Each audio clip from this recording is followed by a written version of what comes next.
2024 की राजनीति की रोटी सेक रहे हैं इंडिया गठबंधन। इंडिया गठबंधन तो वो काम कर रहा है कि जिस डाल पे वो बैठा है उसी डाल को काटने का काम कर रहा है, और इनका हश्र उसी तरीके से होगा जिस तरीके से सनातन को छेड़ने और उसका निंदा करने के लिए जितने लोगों ने प्रयास किया वो सदा सदा के लिए मिट गए। और इंडिया गठबंधन इस बार 2024 में भी फेल होगी, क्योंकि ये मुस्लिम वोट को रिझाने का काम कर रहे हैं, और इस रिझाने के ऊपर ये इतना ज्यादा जो है अपने आप को गिराते चले जा रहे हैं कि ये जिस डाल पे बैठे हैं, जिससे इनकी उत्पत्ति है, जिससे इनका पहचान है, उसको ही नष्ट करने के ऊपर ये बात कर रहे हैं। वोट की तलाश कर रही है गठबंधन, इंडिया गठबंधन वोट की तलाश तो कर रही है, लेकिन जिस परिप्रेक्ष्य में ये लोग तलाश कर रहे हैं, सनातन पे हमला कर रहे हैं, जिस तरीके से इनका मुख्य विपक्षी दल का जो राष्ट्रीय अध्यक्ष है आपके, उनके बेटे प्रियांक खड़गे, जिस तरीके से वो बोल रहे हैं कि ये बीमारी है, उदयनिधि जिस तरीके से कह रहे हैं कि ये कोरोना की तरह बीमारी है, इसको मलेरिया है, डेंगू है, जिस तरीके से बोल रहे हैं, वो लोग समझ लीजिए जो हाल उनका 2019 में हुआ था उससे भी बुरा हाल उनका इस बार। लेकिन आखिर ये बात समझ में क्यों नहीं आ रही है कुछ लोगों को, ये बात क्यों नहीं समझ में आ रही है? गोरखपुर का रुख कर लेते हैं, सीएम सिटी का रुख कर लेते हैं। आशीष साई हमारे सहयोगी वहां से मौजूद हैं। आशीष, सनातन को लेकर के इस तरह की बयानबाजी क्या पॉलिटिकल माइलेज के लिए लिया जा रहा है, और आखिर लोगों को क्यों ये बात समझ में नहीं आ रही है कि 20% लोगों को आप रिझाने के लिए आप 80% लोगों को नाराज कर रहे हैं? पॉलिटिकली मैं सवाल पूछ रहा हूं। जी बिल्कुल, मैं आपको बता दूं कि इस समय मुख्यमंत्री सर गोरखपुर में, और जिस तरह से सनातन धर्म पर लगातार टिप्पणियां हो रही है, वोट बैंक की राजनीति चली जा रही है, इसमें गोरखपुर के हमारे कई सारे युवा साथ में हैं, उनसे हम बात करते हैं कि जिस तरह से सनातन पे टिप्पणियां की जा रही है, क्या कहेंगे आप? सबसे पहले तो मैं सभी देशवासियों को प्रणाम करता हूँ, और जो लोग भी हमारे सनातन सारे हैं उनको यह नहीं करना चाहिए, क्योंकि सनातन बिल्कुल बिल्कुल। अभी हमारे साथ कुछ नौजवान है, भाई साहब क्या कहना चाहिए? जिस तरह से इंडिया गठबंधन पार्टी जो बनी हुई है लगातार विरोध कर रहे हैं सनातन का, क्या कहना चाहेंगे? क्या देखिए, सनातन का विरोध न कोई किया है न कोई कर पाएगा। मुंह से इस तरह बोलने लो, बोलने के लिए कोई किसी को नहीं रोक सकता है, लेकिन सनातन का विरोध सदियों से न कोई कर पाया है न कोई कर पाएगा।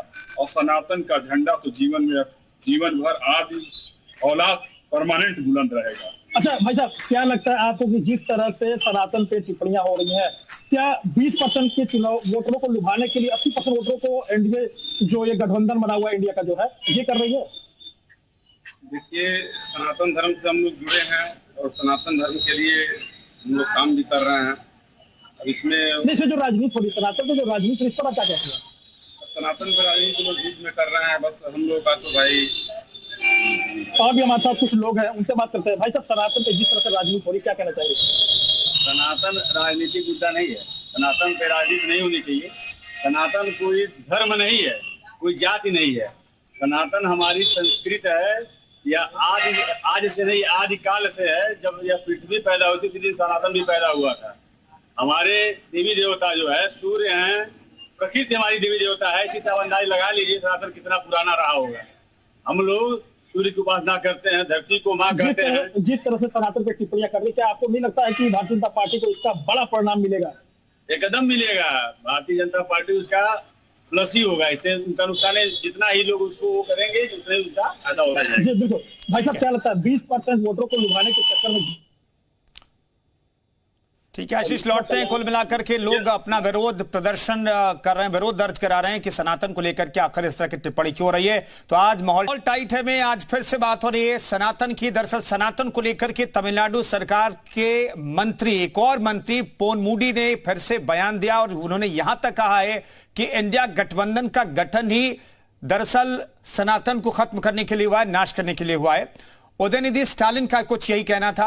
उदयनिधि स्टालिन ने इंडिया गठबंधन का नाम नहीं लिया था, लेकिन इंडिया गठबंधन पर बीजेपी जो है करारा जवाब दे रही थी, निशाने पर ले रही थी। लेकिन अब तो सीधे तौर पर इंडिया गठबंधन का नाम लेकर के पोनमुडी ने कहा कि इसका गठन ही सनातन के नाश के लिए हुआ है। तो इस पर जनता क्या कह रही है ये हम आपको बताते हैं, और मुस्लिम धर्मगुरु क्या कह रहे हैं इस मसले पर ये भी आपको सुनाते हैं।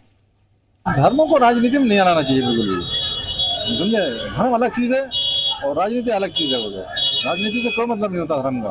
इनके खिलाफ सरकार को तुरंत एक्शन लेनी चाहिए, कानूनी कार्रवाई करनी चाहिए, ताकि आगे आने वाले और नेता इस तरह के बयान ना दें, चाहे वो हिंदू धर्म हो, मुस्लिम धर्म हो या ईसाई हो, सिख हो, किसी धर्म पर किसी को बोलने का अधिकार नहीं।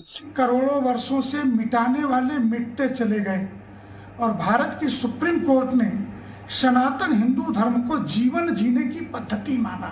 तो असभ्य बर्बर लोगों को ये बात समझ में नहीं आएगी। विभिन्न लोगों के द्वारा टीका टिप्पणियां की जा रही है, ये बहुत दुर्भाग्यपूर्ण है। सनातन अनादिकाल से है और अनादिकाल तक रहेगा। तो हिंदू धर्मगुरुओं ने क्या कहा ये हमने आपको सुनाने की कोशिश की है। वो सनातन को लेकर के निशाना साध रहे हैं ऐसे लोगों पर जो इस तरीके से सनातन के खिलाफ बार बार बयानबाजी कर रहे हैं। तमाम सहयोगी हमारे साथ मौजूद हैं और उनके साथ जनता मौजूद है जो इस मसले पर अपनी राय रख रही है। कन्हैया भी हमारे साथ जुड़ गए हैं, मथुरा से उनका रुख कर लेते हैं। कन्हैया, आपके साथ जो लोग हैं, कृष्ण नगरी के जो लोग हैं, वो सनातन के नाश करने की बातों को किस तौर पर देखते हैं और ऐसे पॉलिटिकल लोगों को लेकर के क्या रिएक्शन उनका? देखिए, मथुरा के लोग इसमें क्या सोचते हैं, मथुरा के लोगों से ही बात करते हैं। जिस तरीके से सनातन को लेकर बयानबाजी हो रही है, तो किस तरीके से आप देखते हैं इन बयानबाजियों को? सनातन धर्म के ऊपर बयानबाजी नहीं होनी चाहिए। सनातन धर्म प्राचीन धर्म है और जब जब सनातन धर्म में हिंदू धर्म के ऊपर इस तरह की बयानबाजी होती है तो निश्चित तौर पर सनातन धर्म को मानने वालों को काफी बुरा लगता है। इस तरह की एक मर्यादित भाषा का प्रयोग करना चाहिए जिस मंत्री ने प्रयोग किया है इस भाषा का सनातन को लेकर के कई बार टीका टिप्पणी की गई है, वो काफी दुख है और ये मान के चलिए कि उनको शायद सनातन धर्म की जानकारी नहीं है। तो क्या ये एजेंडा सनातन के खिलाफ चलाया जा रहा है या सिर्फ ये चुनावी राजनीतिक रोटियां सेकने के लिए सब चीजें? सनातन धर्म को लेकर के एजेंडा कह सकते हैं, एक तरह से कह सकते हैं किसी मुद्दे को बना लेना, अपनी तरफ कर लेना। कुछ ऐसे लोग भी होते हैं एक वोट बैंक की राजनीति के अंतर्गत जो सनातन धर्म में जितनी हम बुराई करेंगे तो उनको लगता है कि ये हमारा वोट बैंक है। सनातन के खिलाफ जो बयानबाजी हो रही है इसे किस तरीके से देखते हैं? जो बयानबाजियां चल रही हैं तो क्या मानते हैं ये सब राजनीतिक तौर पे हो रहा है या कैसे हो रहा है? किस तरीके से आप देखते हैं, कैसे देखते हैं इन बयानबाजियों को जो हो रही है? सनातन धर्म की जो बात करें, हमने बताया जिस तरह से सनातन धर्म पर पूर्व में कई कुठाराघात किए गए हैं, मुगलों द्वारा कुठाराघात किए गए, कई आक्रमण मंदिरों पर किए गए हैं, कई धार्मिक स्थानों पर आक्रमण किए गए। समय समय पर सनातन धर्म को लेकर के जो कुठाराघात हुए हैं वो इसी तरह की जो बयान है, राजनीतिक बयान, वो यही बयान है कि जिस तरह से एक बार फिर कुठाराघात किया जाए, हमारा वोट बैंक मजबूत हो जाए। सबसे बड़ी बात है कि इस धर्म के मामले को लेकर के, धर्म को लेकर के देश में राजनीति नहीं होनी चाहिए। सभी धर्मों का समान सम्मान होना चाहिए, यही हमारा संविधान भी कहता है। तो जो लोग बयानबाजी करते हैं, क्या ऐसे लोगों के खिलाफ कार्रवाई होनी चाहिए? बिल्कुल कार्रवाई होनी चाहिए। संस्कृत की भाषा पर ऐसी टिप्पणी नहीं करनी चाहिए, ये गलत है। संस्कृत की हमारी भाषा है, इस बारे में नहीं बोलना चाहिए। देखिए, जब हमने देवकीनंदन महाराज से बात की, उन्होंने भी कहा था कि ईश्वरीय निंदा कानून बनना चाहिए। जो लोग ऐसे बयानबाजी करते हैं उनके खिलाफ ऐसा कठोर कानून बने जिससे वो लोग ना तो इलेक्शन लड़ पाए और हमेशा ये याद रहे कि कहीं कोई ऐसी बयानबाजी ना हो। तो लगातार सनातन के खिलाफ जो बयानबाजी चल रही है उसको लेकर जो सनातन प्रेमी है, जो सनातन के अनुयायी है, वो यही कह रहे हैं कि जो बयानबाजी है वो बिल्कुल गलत है और लगातार जो बयानबाजी ऐसे समय पे आ रही है तो तमाम इसे राजनीतिक एजेंडे के तौर पर देख रहे हैं। कोई इसे गठबंधन और सनातन के वर्सेस देख रहा है तो देखना होगा कि जिस तरीके से बयानबाजी चल रही है, जिस तरीके से भारत में जो नया एक मुद्दा तैयार करने की कोशिश की जा रही है, उसका क्या मकसद है, क्यों ये सब चीजें हो रही हैं? ठीक है कन्हैया, लौटता हूं आपके पास। विवेक भी हमारे साथ लखनऊ से जुड़े हुए हैं।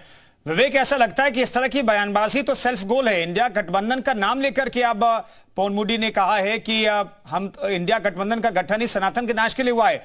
हालांकि अभी तक जो उदयनिधि ने बयान दिया उसके बाद बीजेपी लगातार कोस रही थी इंडिया गठबंधन को, न सिर्फ उदयनिधि, उनकी पार्टी, उनकी सरकार को कोस रही थी बल्कि पूरे इंडिया गठबंधन को सवालों के घेरे में ले रही थी बीजेपी। लेकिन अब तो साफ तौर पर यह कह दिया गया कि इंडिया गठबंधन का गठन ही जो है इस वजह से हुआ है कि सनातन का नाश करना है। ऐसे में सेल्फ गोल लगता है क्या विपक्ष का? ये